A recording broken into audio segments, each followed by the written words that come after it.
Spari, për sa i takon energjisë elektrike. Ne jemi shumë të vetëdijshëm që pas zgjidhur përfundimisht problemin e vjedhjes së energjisë elektrike, të gjitha të tjerat janë pesmehiç. Vjedhja e energjisë elektrike duket në pamje të parë sikur është diçka e shëmtuar, por gjithsesi jo aq dramatike për vendin, por në fakt është një fenomen që i ka krijuar vendit një plagë jashtëzakonisht thellë dhe që ka influencuar ekonominë tonë në mënyrë jashtëzakonisht dramatike. Dhe nëse ne nuk e mbyllim hesapin me këtë fenomen, ne kemi të pamundur që të shikojmë më tutje për zhvillimin real dhe të qëndrueshëm të vendit. Shumë çka që ne duam, që vendi ka nevojë, lidhet drejt për drejt me energjinë.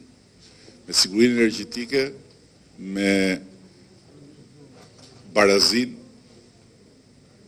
në raport me barrën e kontributeve dhe në raport me zbatimin e ligjit, ka lidhje sigurisht edhe me investime dhe mëtejshme në sektor, që ne nuk mund t'i bëjmë në rast se nuk marrim mbrapsht atë që sektori prodhon, dhe sigurisht ka lidhje të drejt për drejt dhe me një kursim shumë të madh pastaj parash që sot treten në lumin e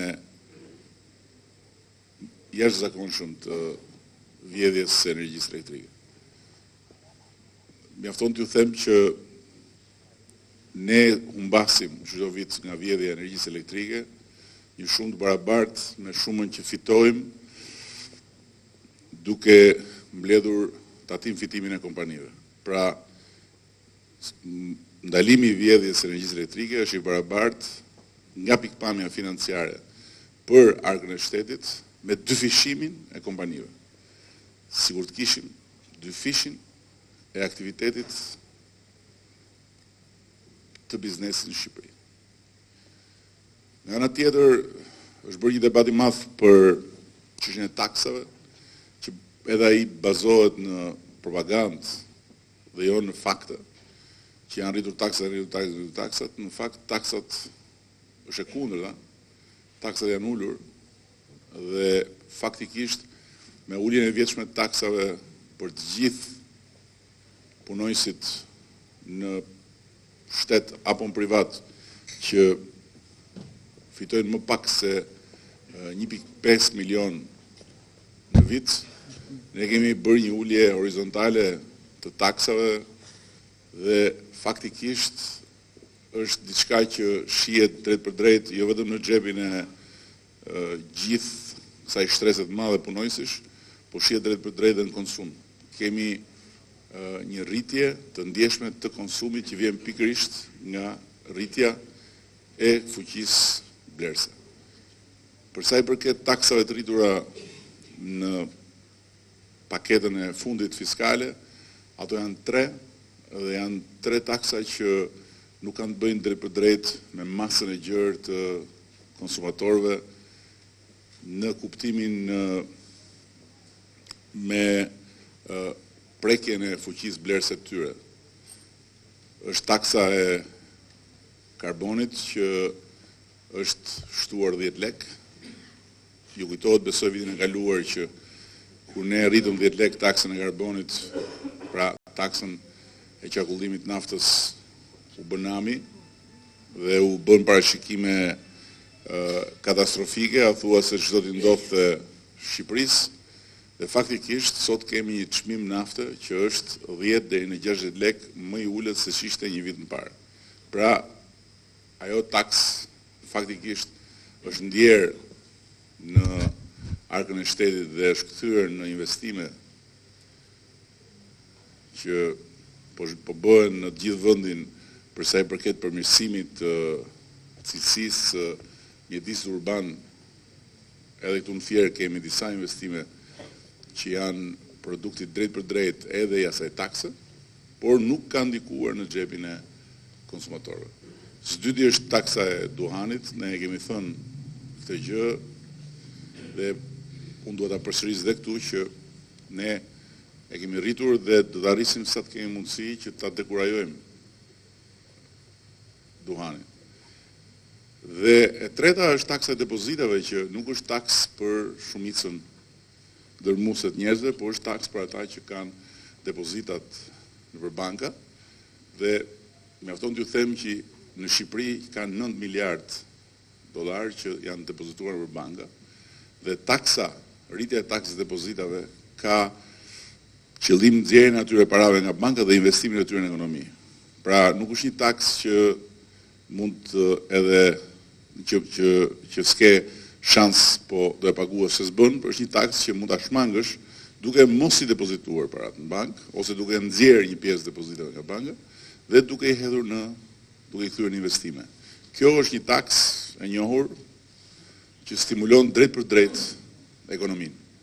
Stimulon drejt për drejt investimet dhe stimulon drejt për drejt sipërmarrjen në funksion sigurisht edhe të punësimit dhe të çeljes së kantiereve të reja.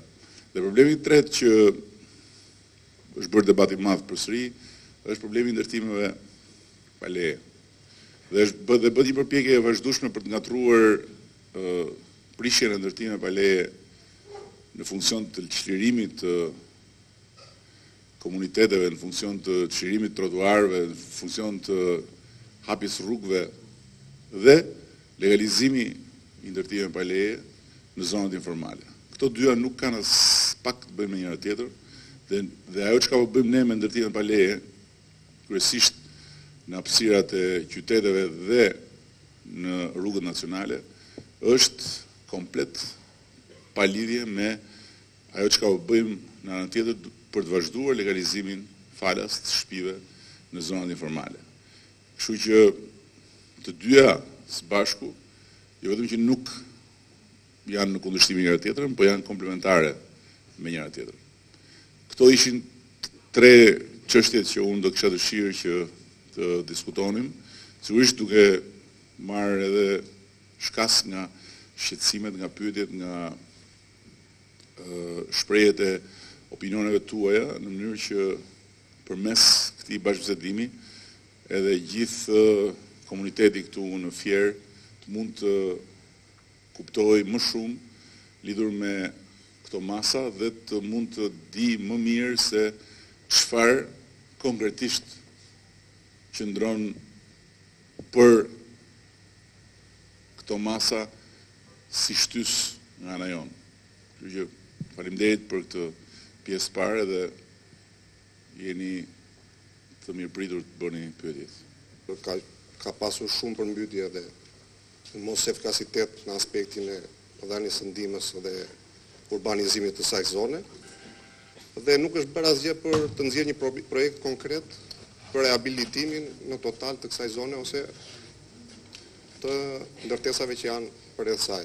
Për pjesën e urbanizimit që disa ka qenë të legalizuara objekte selektive, duke i përzgjedhur vetë drejtuesit e dikushëm, sot kanë marrë zgjidhje nga ana e qeverisjes tuaj, duke pasur në tërësi urbanizimin dhe legalizimin e banesave që nuk cënojnë apo prishin ambientet apo pronat publike, po thjesht si prona informale të legalizohen dhe të marrin certifikatat e pronësisë. Shqetësimi kryesor është që me lumin Gjanica si do të veprohet dhe a do ketë zgjidhje një herë fund dhe një herë mirë për ne si qytetarë që jemi banorë të asaj zone. Dhe unë nuk e njoh problematikën e eksaktësisht zonës që ju e banoni. Sigurisht që në një vajtër kemi ndërtuar afër lumit dhe nuk është se duhet t'i vëmë dhe lumit në një fajt madh që nga njerë dhe ju përqafon kur hap krahat, po besoj që në rast se ju e jeni në marrëdhënie me Aloiznin dhe në rast se Aloizni ka pranuar aplikimet tuaja, atëherë do të thotë që jeni pjesë atyre zonave informale që do të legalizohen, kështu që në këtë aspekt nuk ka asnjë diskutim. Përsa i përket pastaj lumit, është një projekt i kahershëm i Fierit, i trashëguar mandat pas mandati nga kryetarët e bashkive për rehabilitimin e lumit, i cili sot është faktikisht siç ishte lana në Tiranë në fillim vitit 2000.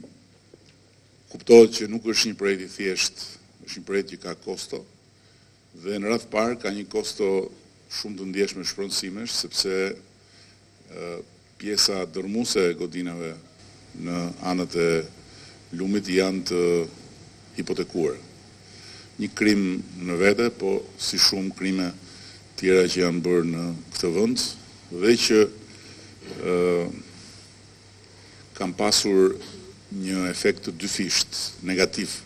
Nga njëra anë, sepse janë ndërtime që kanë goditur rënd gjithë gjendjen mjedisore të qytetit, nga ana tjetër sepse duke u legalizuar dhe hipotekuar janë kthyer në pronat patundshme që duhen shpronësuar. Pra përsëri i kushton para arkës shtetit, domethënë xhepit të taksapaguzëve. Megjithatë ne jemi duke e shqyrtuar mirë projektin dhe siç e kemi thënë, do të bëjmë hap pas hapi çlirimin dhe rehabilitimin e plot lumit, sepse besoj që lumi është një pasuri shumë e madhe për Fierin. Çdo qytet në botë që ka lum quhet qytet me fat dhe nga të gjitha pikpamjet lumi është jashtëzakonisht i rëndësishëm për qytetin, qoftë në pamje mjedisore, qoftë në pamje sociale, qoftë në pamje ekonomike, sepse është një aset shumë i vlefshëm edhe për nxitjen e turizmit dhe të ekonomisë. Kështu që është një projekt prioritar, po sigurisht që do të kërkoj kohën e vet dhe besoj që me zgjedhjet e reja që kemi vitin e ardhshëm do të vendoset në agjendën e prioriteteve të Bashkisë Fierit, besoj. Më vjen shumë keq për ata individ ose biznesmen ose kushdo qofshin që bën objekt bisete që nuk paguajnë dritat elektrike, është një gjë që konsumohesh të tamam si ushqimi që ham që duhet ta paguajmë, ashtu është edhe drita. Dhe unë si përfaqësuesi i moshës tretë u bëj thirrje biznesmenëve dhe individëve që të marrin shembull nga ne pensionistët, mosha e tretë, që ne para se të dorëzojmë lekët në familje, do i heqim njan për sa i përket dritave, detyrimeve shtetërore, drita ujë e tjera. Dhe është turp i madh për ata, sepse kur vemi neve në kafene, ai e ngret çmimin e kafes dhe s'do ta di fare për ne që jemi kështu, po e çon nga 500 në 700. Dhe ajo kafe që bën ai nxirret me harximin e energjisë elektrike. Neve na i merr parat, ndërsa ai nuk i paguon. Ky është një turp për ata që veprojnë, që nuk zbatojnë ligjet.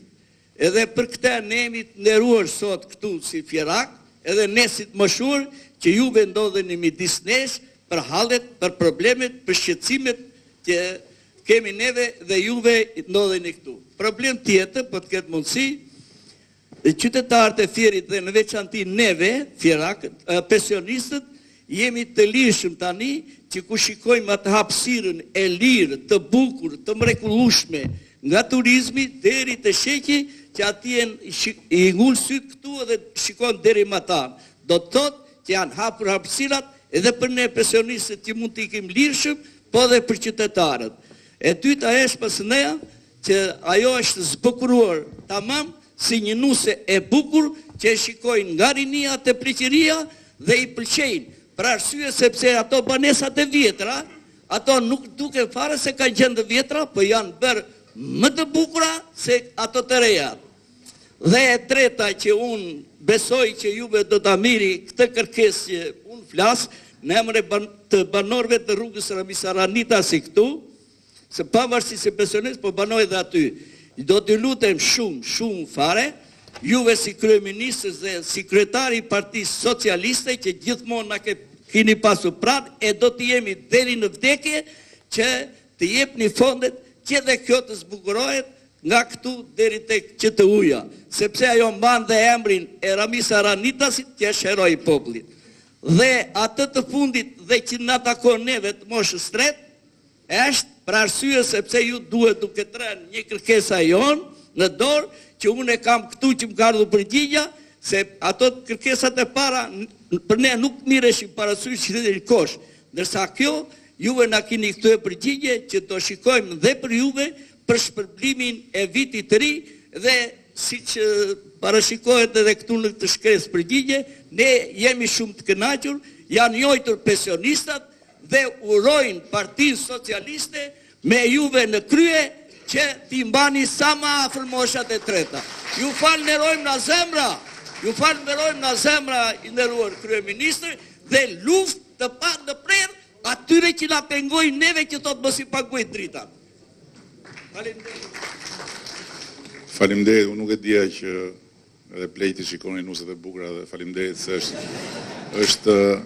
është inkurajuse, domethënë nuk se avash po i afrohemi asaj periudhe dhe kjo që më the është shumë inkurajuse. Ndërkohë për sa i përket pjesës parë asaj të energjisë elektrike edhe një herë dua ta përsëris që dy kategoritë që paguajnë energjinë elektrike më në mënyrë korrekte janë pensionistët, janë edhe personat me aftësi të kufizuara. 98% e pensionistëve paguajnë në mënyrë korrekte energjinë elektrike, pavarësisht gjendjes së tyre. Dhe 93% e personave me aftësi të kufizuar, invalid, paraplegjik, tetraplegjik paguajnë në mënyrë korrekte energjinë elektrike. Këto janë dy shifra dhe dy fakte që thonë gjithçka për të gjithë ata që bëjnë zhurmë dhe që shkruajnë në rrjetet sociale që si do ta paguajnë energjinë elektrike se jemi të varfër. Energjia elektrike është një mall si gjithë tjerët dhe nuk mund të falet, as nuk mund të vidhet. Unë nuk kam dëgjuar ndonjëherë ndonjërin që të shkojë në dyqan e bukës dhe të thotë unë po vdes për bukë, s'kam lek, prandaj bukën do e marr, por lekët nuk t'i jap. As kam dëgjuar që të shkojë ndonjëri dhe të marri ujin në dyqan dhe të thotë nuk lihet familja pa ujë, lek s'kam, ujin do ta marr, por lekët nuk t'i jap. Është absolutisht e njëjta gjë për energjinë elektrike. Dhe mbi të gjitha, ne kemi bërë një plan shumë të qartë. Kemi qenë në një debat shumë të fortë që ka zgjatur disa muaj me ekspertë vendas dhe të huaj, plus me institucionet financiare, me Fondin Monetar Ndërkombëtar, me Bankën Botërore, dhe ka pasur dy ide. Një ide ka qenë rritja e çmimit në mënyrë uniforme, një ide tjetër ka qenë heqja e fashës mbrojtëse. Shumica e opinioneve kanë qenë për rritjen uniforme të çmimit. Pasi faktikisht energjia shitet shumë nën koston e saj. Sot që flasim. Lëre se ç'thon ata që bëjnë propagandë, po energjia shitet shumë nën koston e saj. Dhe ne kemi zgjedhur idenë tjetër, jo të rritjes uniforme të çmimit, por të heqjes fashës mbrojtëse. Sepse për fat keq, fasha mbrojtëse nga një fashë që u vendos për të mbrojtur më doptit u kthye në një fashë pas cilës fshihen një masë e madhe hajdutësh. Dhe fasha mbrojtëse u vu pikërisht për familjet në ndihmë ekonomike, për personat me aftësi të kufizuara dhe për pensionistët kryefamiljarë. Të gjithë këtyre ne do t'ju japim lekët drejt për drejt në pensionin e tyre, në pagën e tyre, në shumën e tyre të ndihmës ekonomike. Çdo muaj. Pra, jo me mekanizmin e dikurshëm që do t'i rimbursojmë, po shkoni paguani një herë, bini faturat e ku diun, sepse ai mekanizëm ka qenë vetëm një lojë. Po të shikosh buxhetet çdo vit, ja vendosur para në dispozicion të rimbursimit dhe asnjëherë nuk është paguar asnjë lek rimbursim për shtresat nevojë, sepse praktikisht nuk ka qenë e mundur të bëhet diçka e tillë, pasi mekanizmi ishte komplet i pak sesueshëm nga njerëzit e thjeshtë. Atëherë ne kemi vendosur që të vendosim në dispozicion të 200 e ca mijë familjeve që janë i përkasin këtyre grupeve një fond për rritjen e drejt për drejt pensionit, të ndihmës ekonomike dhe të pagës së aftësisë kufizuar.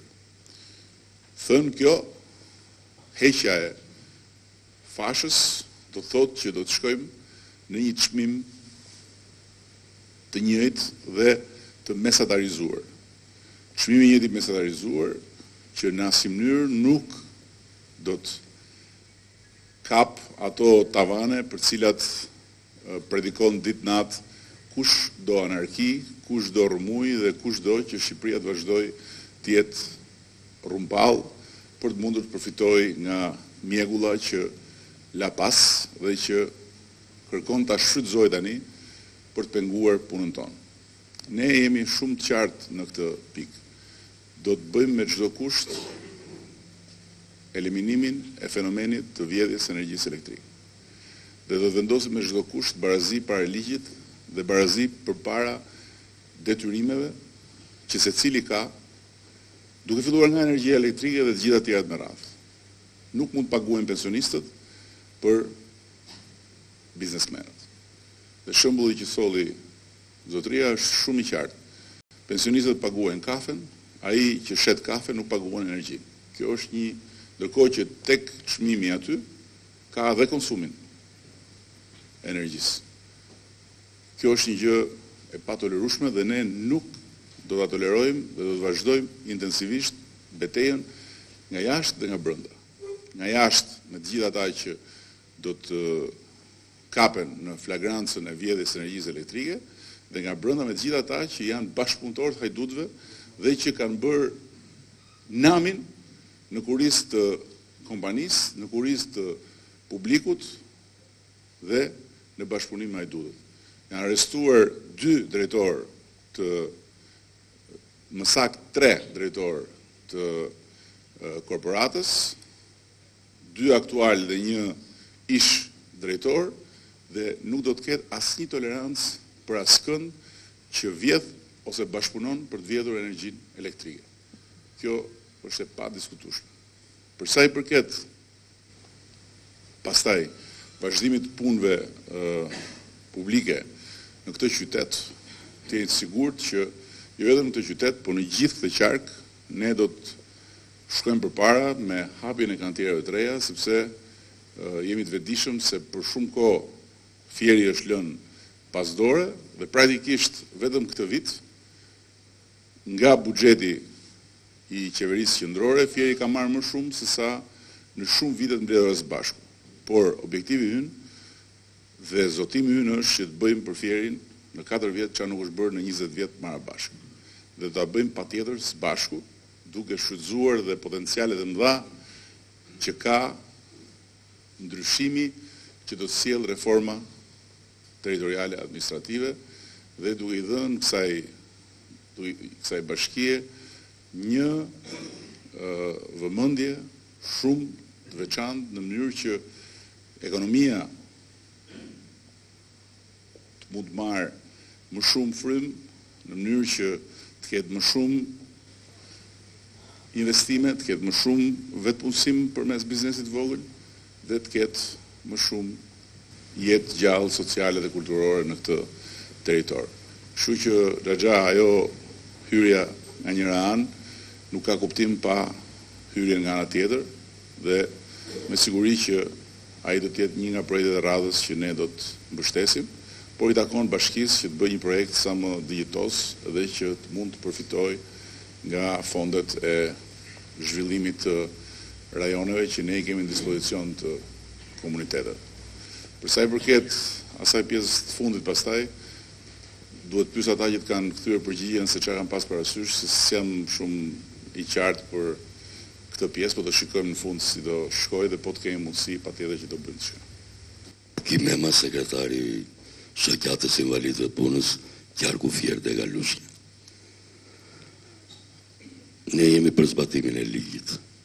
Të nxjerrë qeveria shqiptare e kam lidhje me energjinë elektrike. Po dhe nga ne invalidët është një masë që ka vite që nuk e ka paguar energjinë elektrike. A mendoni që krahas muajt të radhës na vini një limit pagese që në ajo ditë të stakoni depitet që vinë nga data që paguajmë? Se ne Ti stakojmë në shkuptim. depit e shkuara, mos të vazhdoj kamata nga dita që invalidët paguajnë. Faturën e muajt, edhe 2-3 fatura prapambetura.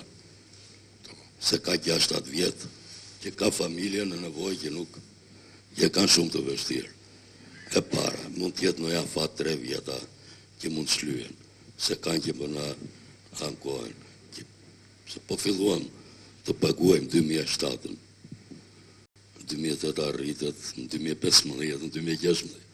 Po nga dita që ne paguajmë muajnë dhjetor 2014, dhe duke paguar nga 2-3 muaj për përmetër, a keni në i mendim si mund në zhjith? E dyta që kishëm për shtesat pa leje.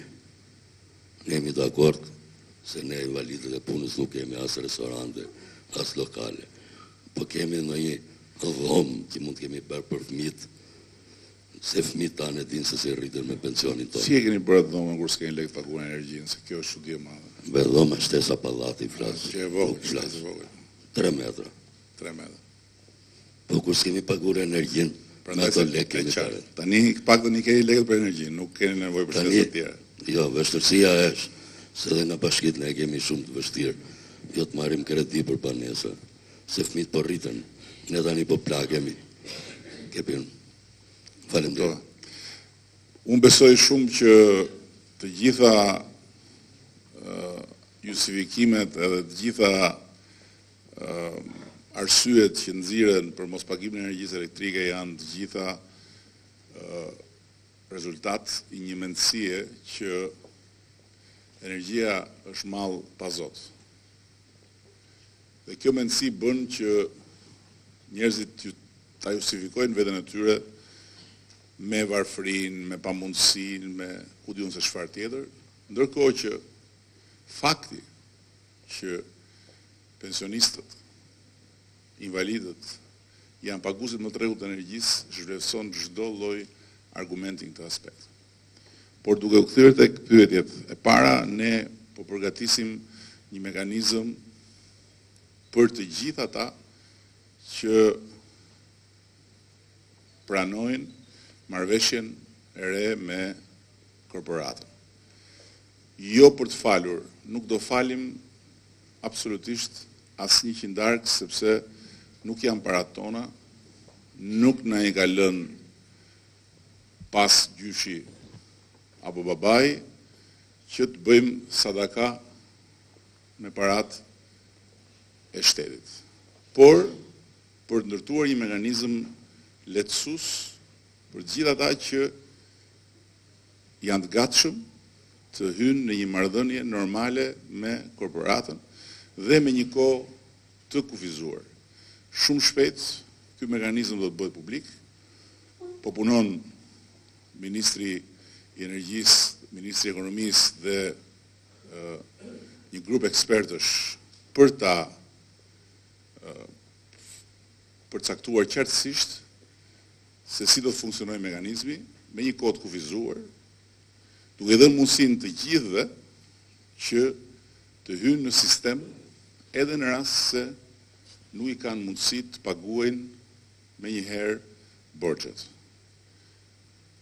Ky mekanizëm, kur të bëhet publik, do jetë shumë i qartë sepse ka disa mënyra që do t'i ofrohen qytetarëve në mënyrë që qytetarët të hynë në sistem, të kthehen në qytetarë që njohin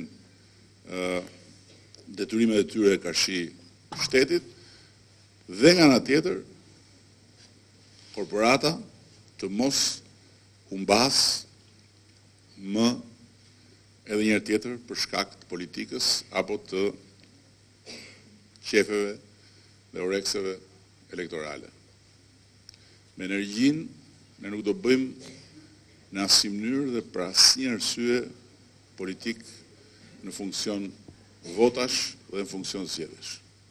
Është pasuri kombëtare, është pasuri e përbashkët, është pasuri që jemi detyruar t'ja u kalojmë fëmijëve tanë të pa cënuar kaq keq saq e kemi trashëguar nga 20 vjet kaos.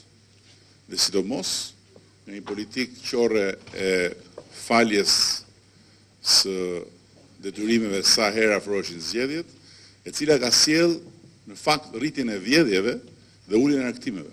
Po të shikoni grafikun sa herë janë falur detyrimet, janë ulur në mënyrë drastike arktimet, sepse normalisht edhe njerëzit që paguajnë thonë po mirë, me që ja u falën këtyre, po rritën e papaguar ca kohë se do na falin edhe neve. Se nuk janë budallëj ata që respektojnë ligjin. Po problemi këtu këtë vend kshu erdhi, që kush respekton ligjin dhe kush paguan detyrimet, trajtohet si budalla edhe nga vetë shteti, edhe nga vetë qeveria që e ka mendjen se si t'ju bëj qefin për 20 vitesh atyre që nuk respektojnë ligjin.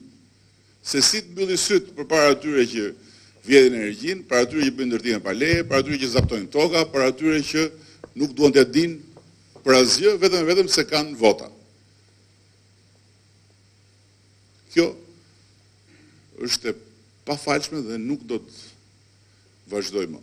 Për sa i përket pastaj rastit të shtesave pa leje, ku diun se çfarë, ajo që do të ndodhë është që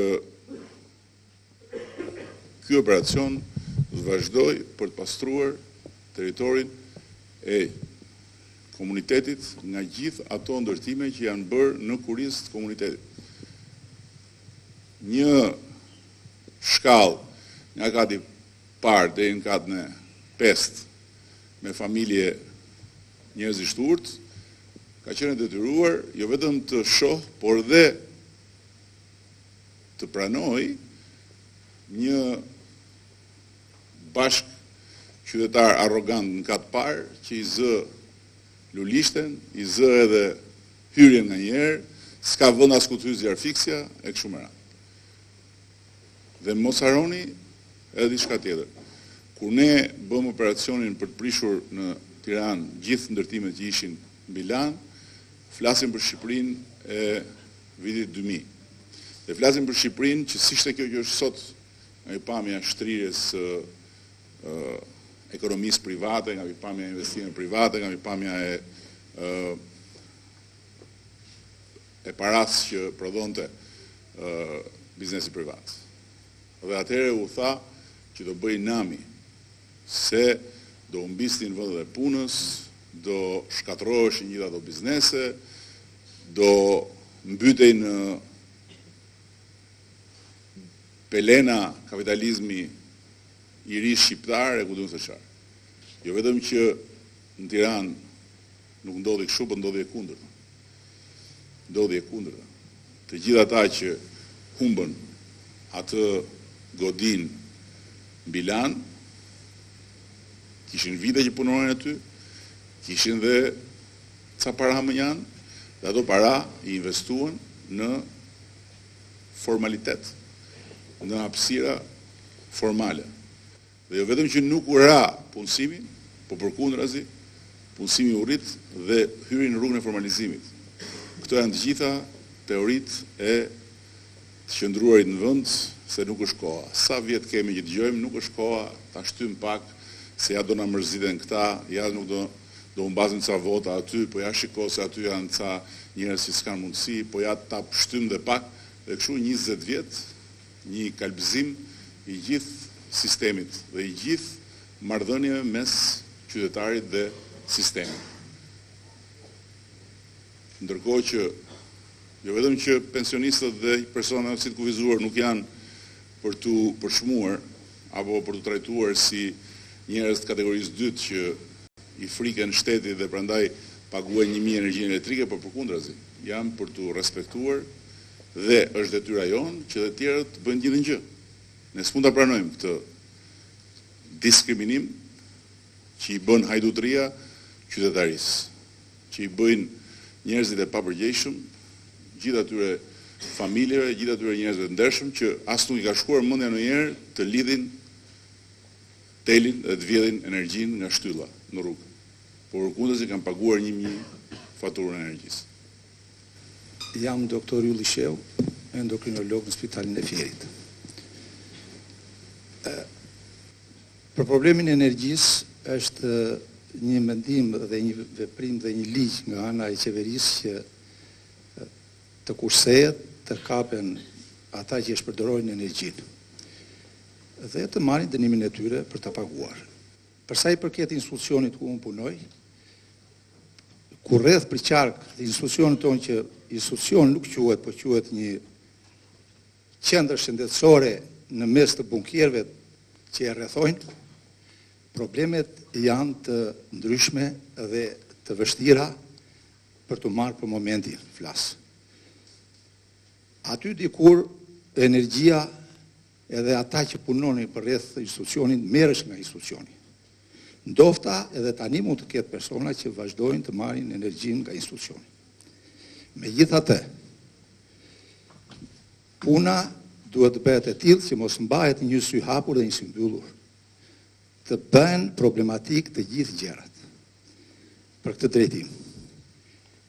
Dhe them se me perspektivë në të ardhmen duke shtuar vëmendja për të parë këto probleme, do realizohet ai ligji i qeverisë për të cilën të merret shpërblimi sipas shpenzimeve që bëjnë për energjinë. Në shëndetësi, tek neve, puna e parë është se qeveria ka shprehur mendimin për luftën kundër korrupsionit. Dhe është e vërtetë që korrupsionin në shëndetësi bëhet nga ne vetë mjekët. S'ka sesi që institucioni jonë të mos punojnë të gjithë mjekët në për klinikat, përkatëse dhe institucionet privat spitalor, ku kanë konflikt interesi, në të cilët vetë shërbimet tona që udhiqen nga punonjësit e shëndetësisë janë punonjës që veprojnë në këto institucione dhe përgatitin shërbimet që të shërbejnë popullit. Atëre, çfarë duhet të bëjnë një pacienti për këtë problem është detyruar të shkojë në këto institucione sipas dërgimit që bëjnë vetë drejtuesit e institucioneve përkatës në këto institucione. Dhe për këtë arsye mendoj që ajo ideja e qeverisë për të bërë institucionin e ri të zbatohet dhe vazhdoj mendimin që të hidhet ideja dhe të përfundoj një institucion atje ku është përcaktuar nga qeveria dhe nga pushteti vendor.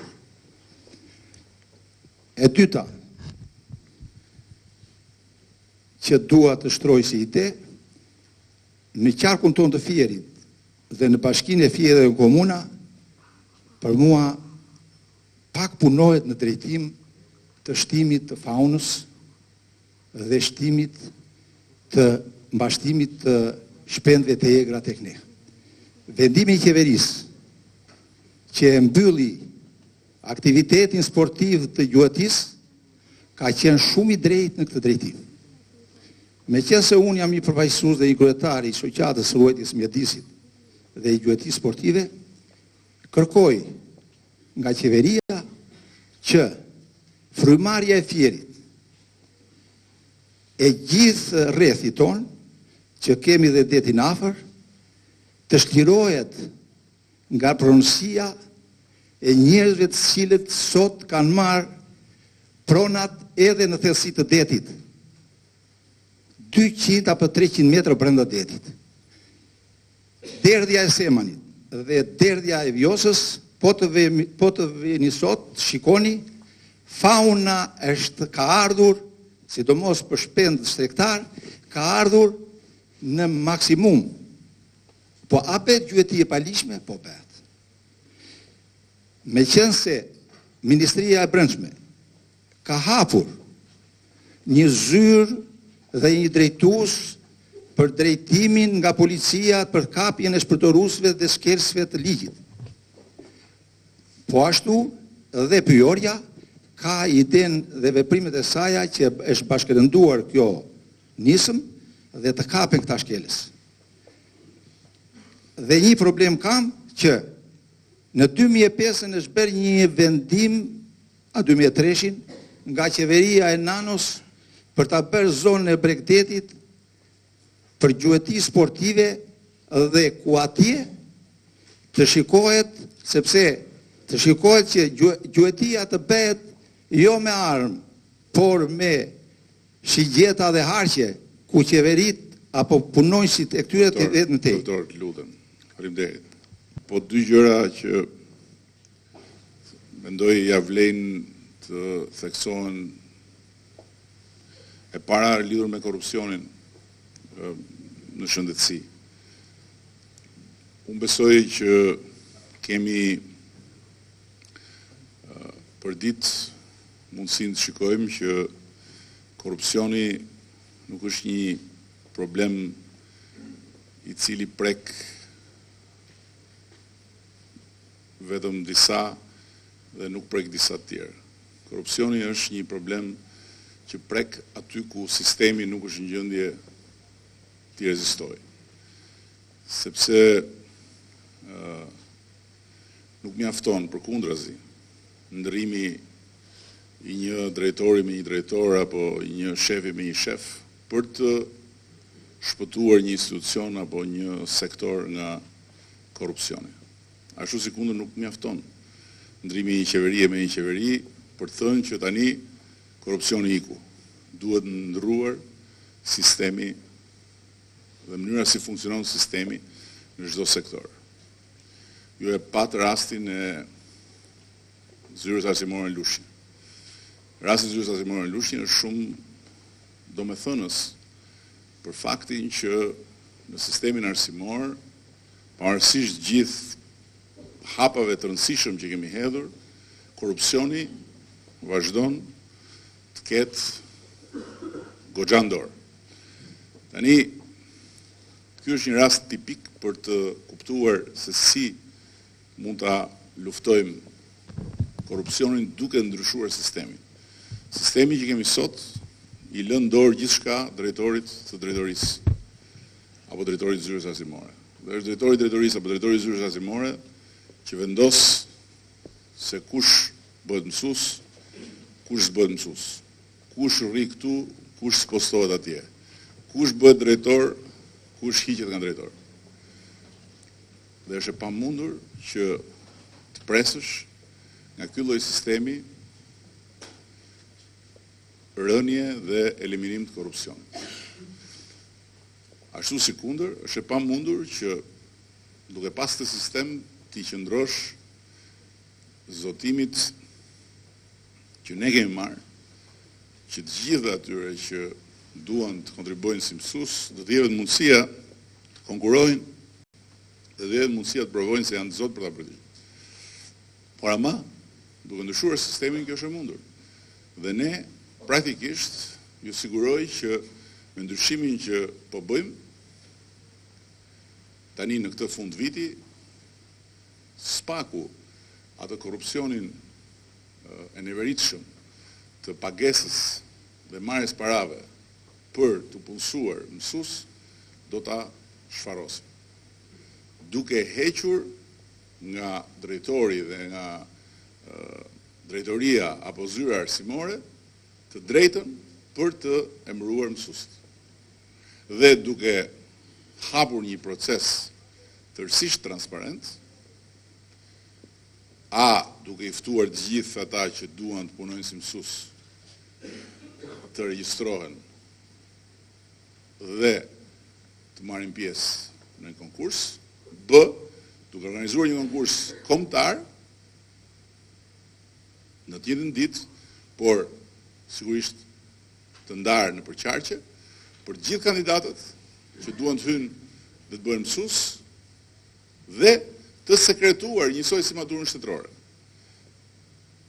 Në mënyrë që duke bërë gjykimi jo më nga një drejtor që s'ka asnjë kriter përpara, po thjesht subjektivizmin e tij, edhe në rastin kur është qëllim mirë, por nga një komision qendror bazuar në thjesht dhe vetëm cilësinë e përgjigjeve të marra në testet e sekretuara, që nuk e di fare se kë test po gjykon.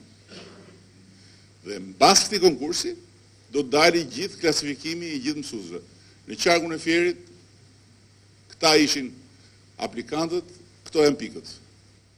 Dhe ajo listë pikësh sipas lëndëve do të jetë detyruese për drejtorinë apo për zyrën, sepse nëse do të dojë të marrë, dhe faktikisht konkursi sot po bëhet sepse ne do të heqim 2200 e ca mësues që janë jashtë profilit ose që s'kan fare shkollë. Ata do t'i largojmë nga sistemi, se s'mund t'i mbajmë sistem. Dhe do t'i zëvendësojmë me këta që do të konkurojnë. Por ama, momenti i zëvendësimit do t'jetë moment që do të përcaktohet nga konkursi. Dhe konkursi do t'jetë një konkurs tërësisht i pa manipulueshëm. Njësoj si që ishte matura shtetërore këtë vit, ku për herë të parë pati 30% mbetës. Se deri vjet 5% ishin mbetësit, 95% kalonin dhe bënin ç'të donin. Dhe pastaj vazhdonte historia në shkollën e lartë. Dhe ndërkohë, vitin e ardhshëm do të bëhet testi i gjithë mësuesve që janë në sistem. Dhe çdo mësues do marrë licencën e mësuesit dhe në licencën e mësuesit do ketë pikët ose ndryshe kreditet që ka mësuesi. Dhe do jetë e pamundur më pas që mund të ketë raste shumë të veçanta, po që të ndeshi me fenomenin e korrupsionit për vendosje mësuesësh, heqje mësuesësh, spostime mësuesësh, largime mësuesësh. Besoj që këtë gjë kemi parasysh kur themi që edhe në shëndetësi duhet një reformë e cila ka filluar, ashtu si në çdo sektor tjetër, do kërkoj kohën e vet. Sepse jo të gjitha bëhen me një herë, e para dhe e dyta, çdo reformë ka hapat e vet. Tani është koha për të këtë hap në sistemin arsimor, mbasi u bë gjithë analiza e situatës së burimeve njerëzore, do bëhet dhe në shëndetësi. Dhe kështu sistemet do jenë shumë më të mbrojtura nga korrupsioni dhe do ketë shumë më tepër merit, dhe do ketë shumë më tepër konkurrencë për vendin e punës. Dhe konkurrencë e bazuar tek merita, jo tek çfarë do drejtori apo çfarë do shefi. Për sa i përket gjuetisë, ne bëm shumë mirë që ndaluam gjuetinë dhe gjuetia do vazhdoj të jetë ndaluar deri të paktën sa të jemi ne. Me keqarje të madhe për gjuetarët, po këtu u bë të gjithë nga një çifte edhe o burra kush të kapi çat kapi. Dhe faktikisht ka filluar të ketë, ju e thatë vetë, ka filluar të ketë një rigjallërim të faunës, edhe pse jemi shumë larg parametrave që mund të kemi. Unë isha edhe në parkun e Divjakës, edhe aty janë rishfaqur prap ata pelikanët e ku diun rosa dhe gjithë që ishin trembur, ishin lemerisur edhe si dukej më boja. Mirë po, ajo që bëri shumë përshtypje ishte që ditën që vajtem ne, krejt rastisht, aty ishte dhe një grup i televizionit Al Jazeera. E për çka kishte ardhur televizioni Al Jazeera në Divjak që të filmonte atë pelikanin e famshëm. Janë 5.000 specie gjithsej në botë dhe atë dheun e tyre e paskan Divjak. Kjo Pelikani Kaçurel, bravo, se ne që na kanë rënë flokët nuk e kujtojmë të karete. Po për ne s'vjen njeri. Për Pelikanin Kaçurel vinë që nga fundi botës. Por nuk është thjesht çështja se erdhi një grup televiziv i famshëm. Çështja është që kjo tregon që ka shumë mundësi që vetëm nëpërmjet asaj specie të rrisësh numrin e turistëve të interesuar në këtë fushë, në turizmin e kësaj fushë. Dhe besoj që ne s'kemi arsye që ta rishikojmë, përkundrazi duhet vazhdojmë ta mbajmë shumë fort të penguar gjuetin dhe të bëjmë çmos që kjo të shtrihet edhe në territorin detar ku është bërë nami me dinamit dhe ku vazhdon për fat keq. Kështu që me keqare për gjuetarët, sa të vi koha e harqeve, sistemojmë pak punën. Lëre tani, këtu u bën tërë gjuetarët, i thua gjuetari ka mendimin. Se këta të energjisë që janë, nuk janë gjuetarë ta. Gjuetarë janë gjithë. Kap energji e fut në shtëpi. Artur Rustemi, presidenti i Televizionit Apollon në Fier. Po e di. Faleminderit. Qytetarët e Fierit po elmohen për ditë nga gazrat e Gjanicës. Ju lutemi se ne kemi bërë punën si medje, edhe shumë qytetarë gjithë këta që janë këtu e ndjejnë erën se nuk kanë fuqi edhe këta që marrin rrogën Ministria e Ambientit. Unë e kam kështu në formë një kërkesë ta qytetarët e Fierit. Ai lumi i bukur është kthyer në një lum vrasje për Fierakt. Faleminderit, duke pat besimin që ju do ta bëni dhe do përshëndetur për gjithë reformat që keni nisur. Ju përgëzoj edhe suksese. Për fat keq ne kemi qenë shumë të aftë që në gjithë këto vite ato që duhet ishin burime pasurie dhe burime mirëqenie për ne t'i kthejmë në burime stresi dhe burime problemesh të mëdha. Jemi vendi i dytë më i pasur në Europë për ujin dhe për potencialet hidroenergjetike mbas Norvegjisë. Norvegjia ka qenë një nga vendet më të varfra të botës. E konsideronin Afrika e Europës për nga varfëria se s'kishin njerëzit bukë realisht dhe kanë pasur emigracione urie.